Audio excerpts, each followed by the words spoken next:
don't step on it. Okay, bienvenue. Welcome to Maria's Musings on www.jessfm.ca. We are here this evening on the traditional territory of the Blackfoot Confederacy and of the Métis people of Region 3, past, present, and future. Tonight, I continue with my series of interviews with another of the candidates who have put their name forward for a position as councillor. In fact, he is looking to be re-elected as councillor in the upcoming municipal election here in Lethbridge. Tonight's interview is, I think, the 10th or maybe the 11th in the series. So without further ado, I'd like to introduce you to this evening's guest, Mr. Jeff Carlson. Welcome, Jeff. Hi, Maria. How are you doing? I'm doing well. Good. As I was saying earlier, it's my third jacket Yes. today and third shirt. It's been Yes. it's been a long day. Yes, and it's almost the end of September, and we are having beautiful weather. We're having a heat wave. Yes. Tropical heat wave. Yes. So, Jeff, I know that lots of people in the city know you because you're a city councillor, and they also know you from New West Theatre. But I don't know that everybody knows you. So how about we begin by you telling us a little bit about yourself, kind of things that you have done, that you like to do, a little about you personally. Holy moly. Putting me on the spot there. Let's see. Of course. My favorite color is blue. No. I mean, I'm Jeff, born and raised here in Lethbridge, Centennial baby, 1967. So I am the same vintage as the Yates Memorial Theatre. Oh, my goodness. Which always made me feel good to perform there because we are the same age. Yes. And, one of the things that we accomplished last term, I believe, on council was a big retrofit upgrade facelift to the Yates.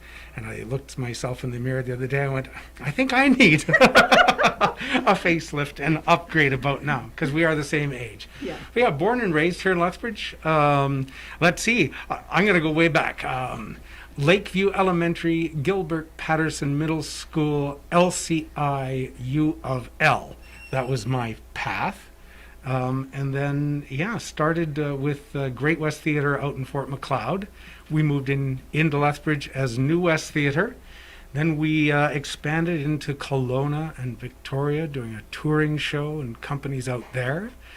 So I did leave Lethbridge for a little bit. I actually went up to Edmonton to start my Bachelor of Fine Arts, came back here to Lethbridge to finish it. And then I think, I don't even remember what year it was, probably 93.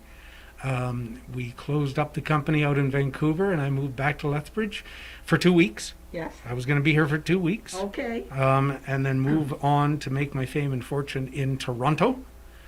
And, that's, what is that now, 30 years later? I never left. But I did leave my parents' basement where they put me up for 2 weeks. Okay. So there. That was good. What else did you want to know? No, that's... Favorite color is actually purple, but I didn't want to it? seem like I was trying to suck up. Actually, I like purple and pink. Nice. Yeah. Okay, now we'll get to some specific questions. Oh, I thought that was specific enough. I thought we were done. No, that was personal. Okay, so tell me something. What made you decide, and actually this will be twofold, what made you decide to run for city council when you first ran? Holy moly. Well, I mean, it was my 40th birthday. Yeah. And I was reflecting with some friends and family about... As we often do at 40, yes. Yes. About how lucky and blessed my life was here in Lethbridge. Yeah. And I think a large part of that was because of Lethbridge. Yes. And so I just loved the community. And so started talking about finding ways to give back. I studied political science in university before switching to theater, which is my first passion. And I thought, there's an election this year. It's timed with my 40th birthday. I think it's time to see if I can give back. And at that time, we were just coming out of some of the the massive cuts and the recessions of the 90s. So Yes. we're just moving out of that. We're in the middle 2000s. Yeah. And I thought, I'm loving the direction the city is going. Yes. They're making some changes. They're doing some reinvestments in things. The city is on the cusp. The Heart of the City master plan had just been completed. I got to be involved in that. Mm-hmm. And I said, there's some amazing things on the horizon. I want to be part of that. Yeah. And so it was all part and parcel. Just sort of the stars aligned, and it was time to give back, and I knew I could make a good contribution. Well, I am glad that you did. Thank So you. this year, Hmm. you've decided to run Mhm. to be reelected. So is there another kind of focus that brought you there? The reason to continue the work is because I still have a passion for the work. I enjoy the work. One of the great parts of this position is every day is new. And Yes. every day can be incredibly exciting and incredibly challenging. Yes. But every time you get a chance to make a difference in someone's lives for the better, it makes it all worthwhile. Oh, it certainly does. Yeah, you know that. I do. Yes. Yeah. So that was one of the driving forces, and then also because COVID Yes. hit. I mean, Yeah. this entire last term of council has been sort of bouncing from one emergent issue to Yeah. another, and then COVID hit. And so even though we had a great strategic plan as council with great Yeah. hopes and dreams and goals and a vision on how to get there, we kept getting derailed. Yes. And so there's a lot of stuff that I'm still passionate about, Mm-hmm. that I want to see through. And Yes. so Yes. so that's a big part of it. I think the third big point is the amount of folks retiring from council. Yes. There's going to be 50% of council, definitely 50% Yeah. are leaving. Yeah. 50% are trying to get reelected. Yeah. And so I think you need some experience. Yes, you do. Yeah, Yeah. I think bringing on new blood and new ideas and new focus and new passions Yeah. is incredibly exciting. But you need some folks who kind of know where we've been and where we were trying to get to. So that's one of the Yeah. the other reasons. And there's lots, but I'll stop there. Okay. Mhm. So the next question is, what do you think is needed in a position of counselor to make it effective? As a counselor, well, the first thing that always pops to mind is the Woody Allen. I think it's Woody Allen quote that 80% of success in life is just showing up. Yes. And Yes.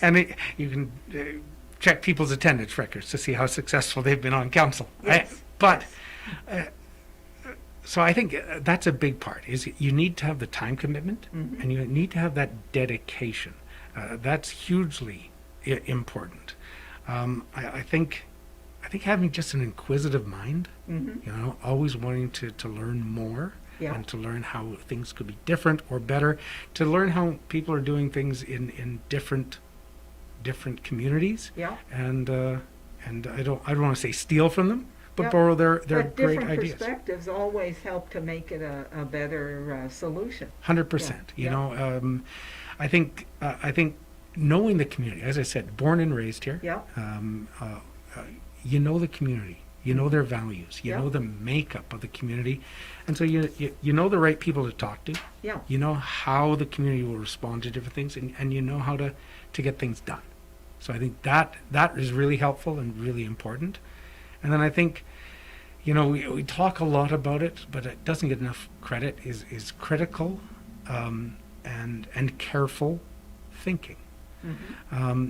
A lot of this work, folks don't realize the time commitment that goes Mhm. into it. It's called part-time, and no individual who's ever been on council will tell you that that's true.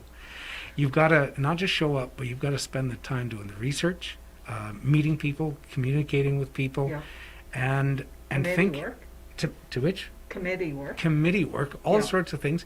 But I think people lose sight of the fact that if you focus on the outcome of what you want to achieve, Yeah. and then apply your critical and careful thinking to those and some processes to that, you'll have better results than Yes. just, well, dude says do this, so yeah, let's do it. Dude says do it. You know, No. be thoughtful. Because there are, you know this, I'm sure from many decisions you've had to make. So if you haven't explored all the facets, there are sometimes some unintended consequences, Yes. unintended outcomes that you Yeah. haven't even thought of. And so I think those are the skills Yeah. folks on council need to bring to the table, and the ability to work together, Yeah. not just say it's my way or the highway. Exactly. Yeah. Yeah. Okay, so now I want to get to a couple of specific things that Uh-oh. are have been around the city for a little while. Mm-hmm. What do you think the importance of affordable and transitional housing is in Lethbridge? Mm-hmm. Well, I think it's very important. Yeah. It's something I've been working on for over a decade. Mm-hmm. I've worked with our Community and Social Development Group. I've worked with Social Housing in Action, Family Community Support Services of Alberta. I was the president for 7 years. Yeah. And affordable housing, transitional housing, raising people out of poverty Mm-hmm. have all been huge, Yeah. and huge importance. This last term, we did complete our municipal housing strategy, Yes. which highlights the need for very certain investments in Yeah. those types of areas. I mean, affordable housing or attainable housing, I'm not sure how you want to define it, is critical to a community. Mhm. For folks, if you want to retain your youth, Yeah. like we get 15,000 students here, Mhm. and 99% of them graduate and leave Lethbridge. Yeah.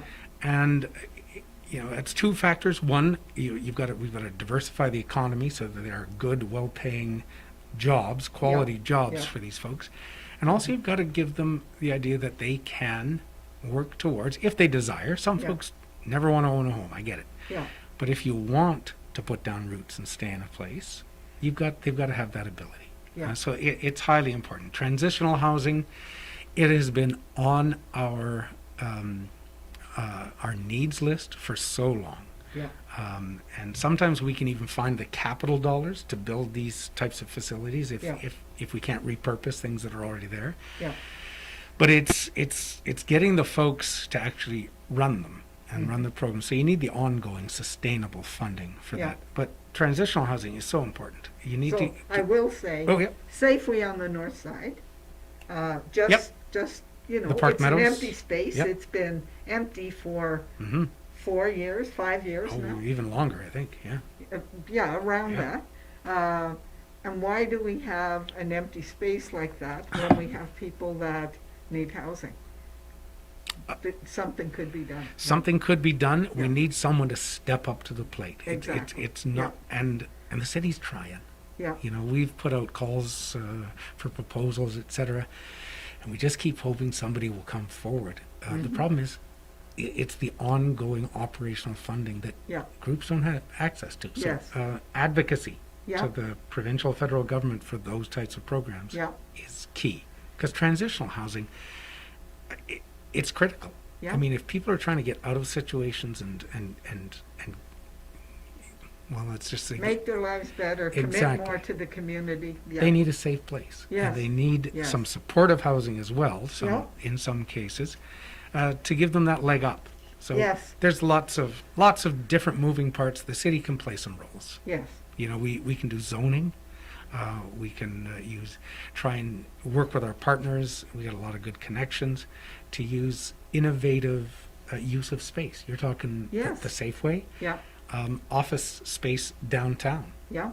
Calgary is doing the same thing. They've Yeah. got empty office towers because people have decided, oh, we can work from home. That's All right. right, so Yeah. well, let's get creative. Yeah. Let's use those spaces. Yeah. Yeah, lots of exciting things on the horizon. Yeah. All those people at home who are only buying half a wardrobe. Yes, the little dickies that come Okay, together. so going along with the housing, transitional Okay. housing, you have to have transit. Hmm. So it has been said that Lethbridge Transit is under-resourced, Mhm. and I would agree. Okay. And it is serving, it isn't serving the city the best that it can. So what do you think the city could do to strengthen our transit system? You know, it's always an ongoing issue because, I mean, you're right. Under-resourced, over-resourced, I'm not sure how you want to talk about it.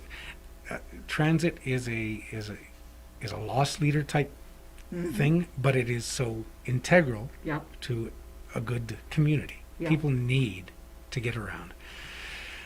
We've been losing a lot of money on transit, as you probably Yes, know. yes. I think we spend around $10 million a year on transit, and we see in fares and passes, et cetera, about $3 million return. So Yeah. it's something that is heavily funded by the Yeah. taxpayer. And we've been challenged Yeah.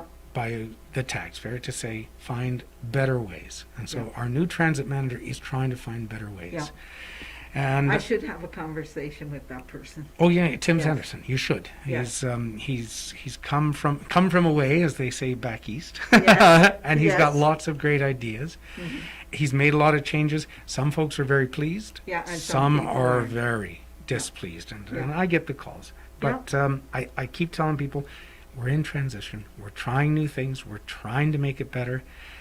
It's one thing I've said from day one.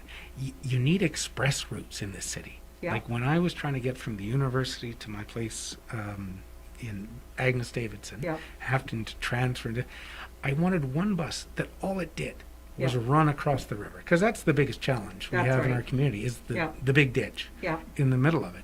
One bus just going back and forth would be All day. all day, All day. would be Yeah. awesome. Yeah. Yep. So there's lots of challenges. I don't have the magic wand or a lot of it. I used to sit on Canadian Urban Transit, Yeah. and actually, Lethbridge was always rated as one of the top small systems in Canada.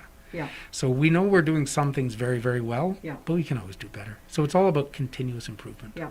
Well, I would say I lived in Ottawa, as you know, for Mhm. about 9 years, and I loved the transit system. If I drove from my house to my office downtown, Mhm. it was taking me 35 to 40 minutes, and it cost me $140 to $160 to park for a month. Yep. So when I discovered transit in Ottawa, it was like, oh my gosh, I've died and gone to heaven. That- I mean, it certainly had some issues, Yeah. but I could get on the bus at the end of my street and get off the bus a block from my office and be there in 25 minutes. and get some Yeah. work done on That's the way, or right. read a book. Yeah, yeah, or visit with the regulars There on you- the bus. It Mar- was Maria, lovely. I had the same experience in Vancouver. Yeah. I took out my 78 Honda Civic, Yeah. which would still be running today, I'm sure. And on day 3, I parked it and Yeah. never used it again for 3 years, except to drive back home to Lethbridge. Yes. Yeah. Yeah. Yeah. Okay, so another issue that's really near and dear to my heart, and that is affordable quality childcare. Mm-hmm. You know, I'm a great grandmother, and I was looking for affordable childcare when my kids were little and I had to work. I was looking to help them with childcare when they had my grandkids. Mhm. And now I have a great granddaughter, and it's the same thing. Now, fortunately, we do have enough extended family that we can look after her, but that socialization that happens in childcare, quality childcare, makes such a difference in terms of kids being able to move forward and have success in schools. Mhm. So, how would you work towards affordable quality childcare in Lethbridge? Well, at the risk of getting political in the political interview, I guess the first thing I would do is we need to advocate Yes. to our provincial government Yes. to get off their butts. And you did when we were there, and we did do Mhm. something. Yeah. Yes, 100%. Right now, the feds Yeah. are there with an offer in hand. Yes. Provincial government, if you're watching this, sign that. Yes. You know, that's, We could use it. Yeah. We absolutely could. We need to use it. yes. Yeah. And so that would be the first thing is stop dragging our feet. Mm-hmm. You know, move on that. You know, you've talked about how important it is to your family. I know lots of families Yeah. that it would be a lifesaver Yes. to get that $10 a day childcare. Oh. So that's the first thing I'd say is we need to advocate to our provincial government to get on it, get her Yeah. done, so to speak. as a municipality, we don't play a lot of roles No. in providing the childcare, but we can assist. Yeah, Zoning, yeah, again, is Yeah. something we do control, and I think it's something that is necessary. Yeah. Rather making childcare spaces excluded from areas, Yeah. include them. Yeah. Because it's not just the quality space, but it's the proximity, the location of Yeah. the space. So they need to be properly zoned and yeah. properly I don't want to placed. drive from the north side to the south Yeah. side Yeah. for some quality daycare. To I dri- want something in the north side that's close enough. 100%. Yes. So Yeah. that's a big thing. Flexibility on zoning, flexibility on use of spaces. When the pandemic hit, it was actually Councillor Croson, Mayor Spearman, and myself headed up the task force we were calling it COVID recovery. Yeah, And we called together all the partners, broke into teams, and we started working with people like, what do you need? How can we help? yeah, And we had so many city facilities because we were on lockdown Yeah. that were completely empty. Mhm. Kids were going back to school and they were being crammed together. We're like, why don't we open up the NMAX, yes, and then you can teach your classes there yeah, completely free. So there's lots of ways we need to be nimble and flexible, but mostly we need the provincial government to get off their butts, sign that agreement, yeah. and let's get some action on Yeah. this. So you had said one thing at the very beginning, you advocated for it, Mm-hmm. and you have to continue to advocate. Yeah, it's one thing that our community, our city, I'll say, has always done very poorly, Mhm. is advocate for ourselves. We are, because we're so far south, Mhm. we get Everybody thinks the Missed. province ends Yeah. at Calgary. 100%. Yeah. So we need to be a front and center in front of our provincial government more often. Yeah, Not for every little thing, no, but with some concerted, tasks. yeah, We actually started for the first time ever this year our advocacy committee. And it Mhm. was Councillor Kaufman, Councillor Campbell, and myself. And so we're outlining we need to be better advocates for Yeah. our community. We can't rely on the chamber, can't rely on the college, can't Yeah. rely on EDL to do the work for Yeah. us. We need to do it. So you're right. Advocate, advocate, advocate. Yeah. We need strong Now- voices like you to help us. yeah, And you So- to help us. Write letters. Make phone calls. yeah. So, Oh, I keep forgetting I'm here to elect Jeff Carlson first. yeah. So, I was just amazed when I learned about Team Lethbridge. Hmm. But I think there needs to be a component of Team Lethbridge that is about the advocacy for Yep. social programs, because if you have social programs, you are going to totally improve the economics of the city, because you've now doubled your workforce if you have good childcare, if you have people 100%. in homes, if you have, it would just, they need to add that Yeah. as a piece. Maria, Yeah. you were an awesome host when we were out for Team Lethbridge. You hosted us, and that was Mhm. amazing. But Team Lethbridge is literally the tiny first baby step. I know. That's Yeah. that's an introduction, getting our foot in the door. Yeah, And then we can't say, well, we had our meeting and walk away. We need to say, and further, we'd like a follow-up meeting on Yeah. X, Y, Z, and push. So Yes. advocacy is key. It's something we've done very poorly, mhm, but if reelected, I'll be pushing yeah. for our advocacy strategy. Well, Lethbridge has done better than many municipalities in Alberta, having been sitting in the legislature, and certainly people coming to me, telling me the things, and then I could speak to it. Shannon could speak to it at the cabinet table. It did make a difference. Mhm. Yeah. Okay, so you've been listening to my interview tonight with Jeff Carlson. Oh, I'm even wearing my Team Lethbridge Yeah. mask. And here on Maria's Musings on www.jessfm.ca. And we've been talking to current councillor Jeff Carlson, and you guys did have a meeting today, right? We did called Yeah. a special meeting. Where, as we know, we've been fighting for to get control of our ambulances Yes. back in our Yes. community. Yes. We have several other communities, Red Deer, Wood Buffalo, etc., Yeah. on side with us. Yeah. So, special meeting today to lodge a complaint with the provincial ombudsman. We don't know how much good it'll do, but we're going to keep trying, fighting for our community. You have to. Hmm. Okay, we're not finished questions yet, though. We're not. Oh no! No. Uh-oh. I was just doing the mid-break, Oh, right? the mid-break. Yeah. Yes. So, I'm going Jeff, to need another coffee. how... I don't have coffee. How would you describe yourself? A consensus builder? Oh. A get-it-done person? A go-along with the loudest, even if you know that's not the best solution? Or perhaps something else? How would you describe yourself? Well, Maria, I try to always be the loudest. No, just kidding.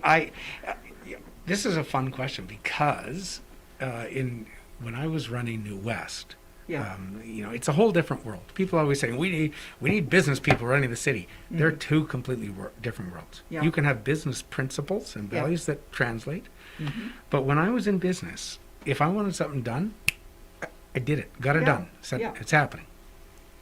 I got into municipal politics, and I was almost ready to walk out the door because of what I was called the glacial pace Uh-huh. of politics, right? Yes. Yes. And it takes so long. But I learned, I stuck with it, and now several terms in, Mhm. I get it. That building a consensus Yeah. takes time, Mhm. and it takes effort. It Yes. takes, populating the right people, the impacted stakeholders, or the experts Yes. and talking about it. So I'm a consensus builder. Always have been Yeah. on council, and want to continue. Yeah. Yeah. Okay. So You come to better decisions at the Yeah. end. Yeah. all right. So I'm going to give you a scenario. Okay. The emergency alert goes off because there's a grass fire Mm. west of West Lethbridge. Okay. Okay. Do you become a get-it-done person then? No, I become a get out of the way and let Okay. the experts Okay. do their job. Yeah. We do get activated at the Yeah. emergency Yeah. management center, the Yeah. ops. But honestly, the last thing you need is a politician in there telling people what to do. Yes. Yeah, Yeah. something like that happens. You're there to sign things that they need. Yes. If they need a state of local emergency signed, Yeah. Sign it. we can Yeah. do it. Yes. But yeah, they don't need the mayor, deputy mayor, acting mayor saying, maybe you should deploy over here. So Yes. get out of their way. Yes. Get at the back of the room. They know what to Yeah. do. Okay, so over the past few years, there have been a number of contentious issues that have come before council. Yep. How would you, or have you approached other members of the council to find consensus or to find some commonality so you could get a positive decision? I think that it's key is to working together and getting to know each other. Yeah. I've had the luxury of working with many different councils and councillors over my time, and everyone ticks different. Everyone has a different idea on how to, but everyone honestly loves the community, is Yeah. focused on the community, and Yeah. wants things better. And so I think it's learning what makes people tick and how to say, like when I was working on recycling, Yeah. right? Some people just hated the idea out of the gate. But Yeah. when you talk to them about, but you knew they were a fiscal hawk. So Yeah. you talked to them about how recycling, it's not just environmental, Yeah. but if you do recycling, you reduce your costs at the landfill, Yeah. especially over time. Yeah. When people realize how much a landfill costs, Yeah. if you can say rather fill it up in 20 years, fill it up in 100, Yeah. you are saving the community a ton of money, Yeah. right? So it's finding those little nuances and working with it. One of the issues we had, Maria, the pandemic threw a wrench into all that. Yeah. We haven't met face to face as a council. We used to be able to sit down once a week, break bread together over our lunch, and talk. Yeah. right? And you don't make any decisions but you just get to know each other and how people tick and how you can work together. Yeah. COVID ruined all that. We haven't met together. We haven't had a lunch together. It's not the same no. on Zoom. No. Now, I have to say that I've done a couple of Zoom meetings, Mm-hmm.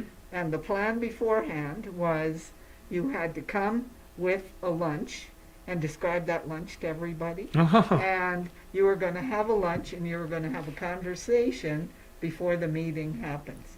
And it wasn't the same as being right there so you can see people's body language and those kinds of things, but it was as close as we could get to simulating that situation. And I have to say, overall, I don't mind a Zoom meeting. Mm-hmm. I'm telling you, I've done a lot of Zoom meetings. Yes, yeah, me too. My phone or my computer would come up and tell me how many hours a day I was on the apparatus, and it kind of blew me away. Yeah. It was like, am I working full time and I'm retired? Sort of. Yeah. Anyway, a lot of time. So what about if there was a decision on council, or they were about to make, Mm-hmm. and from your absolute inner soul, you disagreed with where the decision was going? Would you look for a compromise, or would you just stand your ground and say, we'll vote, everybody votes however they're going to vote, but this is where I'm staying? I guess you always try and find compromise. Yes. You always try, because, I mean, if, you always talk about it's the hill to die on or not. Yeah. And there's very few of those I've Yeah. found that actually exist, that hill to die on. Yeah. So I always look for compromise. Yeah. But when you've exhausted all options, Yeah. it's time just to stand your ground. Yeah. You don't cave in. Yeah. Don't just vote with the majority to get a majority. Oh, Yeah. no, I got no glasses. Yeah. Vote. So yeah, always work for compromise. Yeah.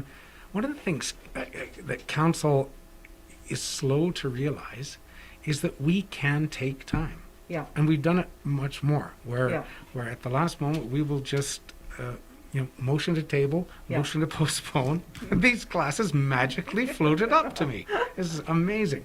Thank you, sir. Yeah, take some time. Yeah. We often we're getting better now because we've changed a whole lot of our processes. Yeah. So now we get about 10 days with Yeah. the agenda. We used to get 2. Yeah. It was crazy. But somebody Yeah, comes because you in, hardly have time to do research Oh my if you gosh. only have 2. and Yeah. we'd get a 360-page agenda package. You can barely get read through that by the time of the meeting, Yeah. let alone do Yeah. your own exploration or ask Yeah. the right questions. But we learned early on, somebody comes in front of council and they're like, this, and then it's the request for decision. And now I'm getting really good at, can we take a couple weeks? Yeah. Just motion to postpone for 2 weeks so we can ponder. We've Yeah. just heard all this information. Yeah. Let me digest. Let me- Digest and see how you can apply it. Yeah. Yeah. Yeah. I don't know if that answers your question. I It- can't it remember what your does. question was. I talk a lot. Yeah. Yeah, and in fact, the 4 years that I was in the legislature, there was one time within our caucus that there was an idea brought forward, and it was an idea that I absolutely, right from my inner soul, could not support. But I said it right in caucus, and I told people why I couldn't do that. And it was interesting because I can get pretty loud, and I was pretty emotional about it, and everybody kind of looked. And then they had a discussion about where else we could go. And it never came up in the legislature because I said, you can do it, it's up to you. But if you do, I have to vote against it, and I'll stand up and speak to why, which I'm doing right now. So it didn't go forward, and I really respected my colleagues for listening to me and then looking for some other way to move forward.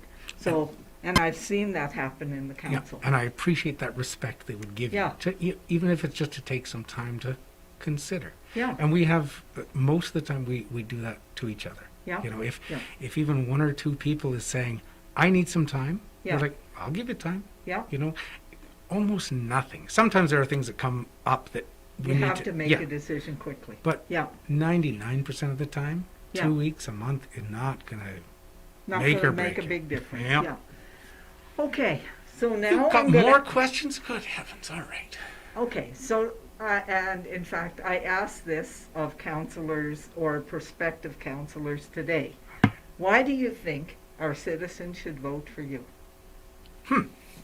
Awesome question. Mm-hmm. And I guess what I'd like to think Yeah. is that they know me, and by that, I hope that over my time on council, I've proven myself Yeah. to be trustworthy, honest, dedicated, Yeah. and that I will work, I will listen, and I will strive for understanding. Yeah. I never, ever run on a bunch of single issue promises Yeah. because you never know that you can make good on those. You need 5 friends on council to get anything Yeah. done. Yeah. So I never run on that. What I've always said is Lethbridge, you know me. You know my values. Mm-hmm. And here's the one promise I'll make you.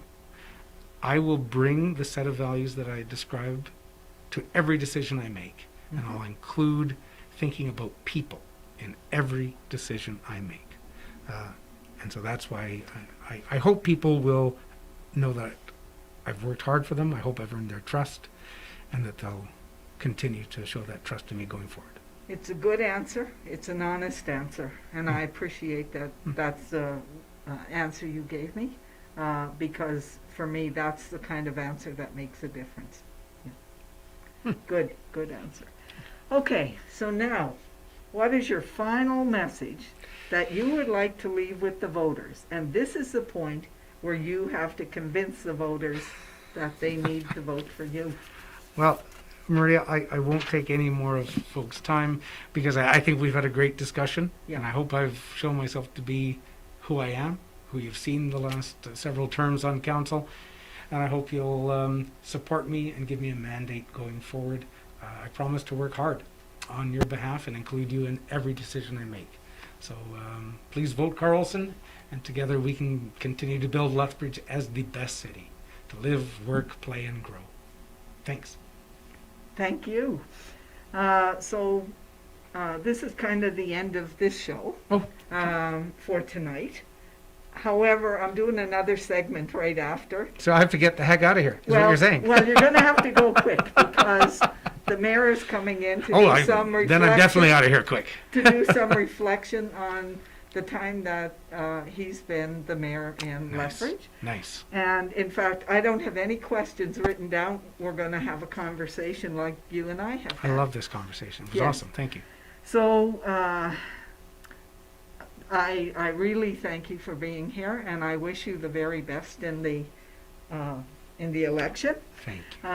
And I hope that the listeners will stay tuned at 8:30 for the next segment tonight, and also next Monday night when I am going to do an interview with public school trustee hopeful Brooke Cully. Nice. So lots of things going on, and when Jesse asked me to do a show, he said, like maybe once a month or once every couple of weeks. And I've done 3 of the 6 federal candidates. I've done not all of the council candidates because there just wasn't enough weeks to do that. There certainly is. But I've certainly tried to interview as many as I can. And in the meantime, you remodeled the whole studio. Yes, totally. The new look is great. Yes. It's huge. And sometimes it changes. Yes. So that's this segment of Maria's Musings tonight. Thank you very much for coming and listening to Councillor and hopefully new Councillor Jeff Carlson telling you a little bit about him that maybe you didn't know before. Or maybe it just reminded you of what he's done and what he's given to the city. Certainly he's spent a number of years providing service to our community. So thank you, and good night, everyone. Good night. Thanks, I'll be Maria. back in a few minutes.